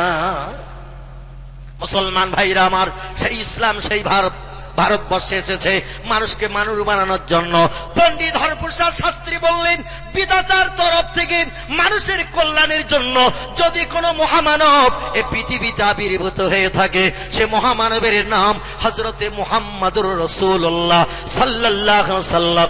যদি কেউ বলে মুহাম্মদ রাসূলুল্লাহ বিধাতা প্রেরিত রাসূল নয়, আল্লাহর পাঠানো মহামানব নয়, আমি হরপ্রসাদ শাস্ত্রী বলছি, বিধাতার তরফ থেকে মানুষের কল্যাণের জন্য কোন মহামানব এ পৃথিবীতে কোনদিন আবির্ভূত হয়নি। কোন মহামানব মানুষের কল্যাণের জন্য যদি এসে থাকে, নাম তার মুহাম্মদ রাসূলুল্লাহ। আমি রামকৃষ্ণ পরমহংস দেবের নাম বলতে পারবো না, বুদ্ধদেবের নাম বলতে পারবো না, চৈতন্য দেবের নাম বলতে পারবো না, গুরু নানকের নাম বলতে পারবো না, মহাবীরের নাম বলতে পারবো না, আচার্য কেশবচন্দ্র সেনের নাম বলতে পারবো না, যীশু খ্রিস্টের নাম বলতে পারবো না, বালক ব্রহ্মচারীর নাম বলতে পারবো না। মহামানবের ভিতরে যিনি শ্রেষ্ঠ, নাম হলো তার মুহাম্মদ রাসূলুল্লাহ। একটু জোরে বলা যাবে কি সুবহানাল্লাহ? বর্তমান খ্রিস্টানের দেশে, আমেরিকার দেশে একজন উচ্চ লেখকের সুনাম হয়েছে, নাম হলো তার ডক্টর এইচ.এম. হার্ট। বিশ্ববিখ্যাত লেখক হিসাবে তাম পৃথিবীতে যিনি সুনাম পেয়েছেন, এই লোকটির নাম ডক্টর এইচ.এম. হার্ট। ইংরেজি ভাষা একটা বই লিখে তাম বিশ্বে সুনাম অর্জন করেছে। বইটির নাম দিয়েছেন ইংরেজিতে দ্য 100। কি নাম বললাম? দি 100। বইটার নাম দিয়েছে দ্য 100। এর বাংলা নাম হলো 100। বইটার বাংলা নাম হলো 100, ইংরেজিতে নাম হলো দ্য 100। লেখকের নাম ডক্টর এইচ.এম. হার্ট। আমেরিকার দেশের উচ্চ শিক্ষিত খুব বড় সাহিত্যিক, খুব বড় লেখক। এই বইটা লিখে পৃথিবীতে খুব বড় সাহিত্যিকের সম্মান পেয়েছেন। তার বইতে 100 মনি ঋষির জীবনী লিপিবদ্ধ করেছেন। দুনিয়ার 100 ভালো লোকের জীবনী লিখেছেন তিনি। এই ভালো লোকের জীবনী লিখে পৃথিবীর মানুষের কাছে বড় সুনাম অর্জন করেছেন। তবে তার বইয়ের প্রথমে যে লোকটা জীবনী জায়গা পেয়েছে, সেই লোকটি রামকৃষ্ণ পরমহংস দেব নন, বুদ্ধদেব নন, চৈতন্য দেব নন, গুরু নানক নন, মহাবীর নন, আচার্য কেশবচন্দ্র সেন নন, যীশু খ্রিস্ট নন, বালক ব্রহ্মচারী নন, ডক্টর শিবশক্তি সৌরভজি নন। যুক্তরাষ্ট্রের ভূতপূর্ব প্রেসিডেন্ট মিস্টার হুবারের নাম লেখা হয়নি, জার্মান প্রেসিডেন্ট মিস্টার হিটলারের নাম লেখা হয়নি, ইতালির প্রেসিডেন্ট মিস্টার সিনোর মুসোলিনির জীবনী লেখা হয়নি, চীনের প্রেসিডেন্ট মিস্টার, সেই লোকটি রামকৃষ্ণ পরমহংস দেব নন, বুদ্ধদেব নন, চৈতন্য দেব নন, গুরু নানক নন, মহাবীর নন, আচার্য কেশবচন্দ্র সেন নন, যীশু খ্রিস্ট নন, বালক ব্রহ্মচারী নন, ডক্টর শিবশক্তি সৌরভজি নন। যুক্তরাষ্ট্রের ভূতপূর্ব প্রেসিডেন্ট মিস্টার হুবারের নাম লেখা হয়নি, জার্মান প্রেসিডেন্ট মিস্টার হিটলারের নাম লেখা হয়নি, ইতালির প্রেসিডেন্ট মিস্টার সিনোর মুসোলিনির জীবনী লেখা হয়নি, চীনের প্রেসিডেন্ট মিস্টার শি হংসির জীবনী লেখা হয়নি। যারা মরণের পর ইতিহাসে অমরত্ব লাভ করে রয়েছে, এদের কারো নাম লেখা হয়নি। পৃথিবীতে বড় বড় বিজ্ঞান যারা এসেছে, কারবা নাম রুশো, কারবা নাম প্লেটো, কারবা নাম হেগেল, কারবা নাম ক্যান্ট, কারবা নাম ভয়েল, কারবা নাম জার্নাল, কারবা নাম মিলি, কারবা নাম টমাস কার্লাইল, কারবা নাম উইলিয়াম মোর, কারবা নাম এডওয়ার্ড গিবন, কারবা নাম গোয়েত, কারবা নাম আইজাক নিউটন, কারবা নাম গ্যালিলিও। বড় বড় বিজ্ঞান যারা এসেছে, কারো জীবনী তিনি লেখেননি। প্রথম যার জীবনী দিয়ে শুরু করেছেন, তিনি হলেন আমাদের নবী মুহাম্মদুর রাসূলুল্লাহ। একটু জোরে বলা যাবে কি সুবহানাল্লাহ? নারে তাকবীর, নারে তাকবীর। বিশ্ব নবী দিবস, বিশ্ব নবী দিবস। Doctor HM. হার্টকে জিজ্ঞাসা করা হলো, কত ভালো ভালো মানুষ আছে পৃথিবীতে, মুহাম্মদের জীবনী দিয়ে প্রথম কেন শুরু করলেন? উনি বললেন, বইয়ের প্রথমে ভালো জিনিস না দিলে মানুষের পছন্দ হবে না পড়তে। আমি যত নেতা আছে, যত ভালো মানুষ আছে, তাদের জীবনী নিয়ে রিসার্চ করে দেখলাম, মুহাম্মদের জীবনীর উপরে কারো জীবনী হতে পারে না। তাই ভালো জীবনীটা আগে দিয়ে দিয়েছি, যাতে মানুষ পড়লে ওদের মন ধরবে, আরো কিছু পড়ি, আরো কিছু পড়ি। আর প্রথমে যদি খারাপ লাগে, পৃষ্ঠা বুঝিয়ে রেখে দেবে, আর পড়বে না। তাই ভালো লোকটা দিয়ে শুরু করেছে। একটু জোরে বলা যাবে কি সুবহানাল্লাহ? এই ভালো লোকটি আদর্শ মেনেছিলেন যিনি, ফুরফুরাত সিলসিলার প্রতিষ্ঠাতা তিনি, নাম তার মুজাদ্দিদে জামান আবু বকর সিদ্দিকী রাহমাতুল্লাহ আলাইহি। যার কথা আপনাদের কাছে বলতে চাইছিলাম, মাথায় টুপি, মুখে দাড়ি, গায়ে লম্বা জামা, ইসলাম শরিয়ত আইন পালন করে লোকটি পৃথিবীতে বিচরণ করেছে। যেখানে গেছে সেখানে সম্মান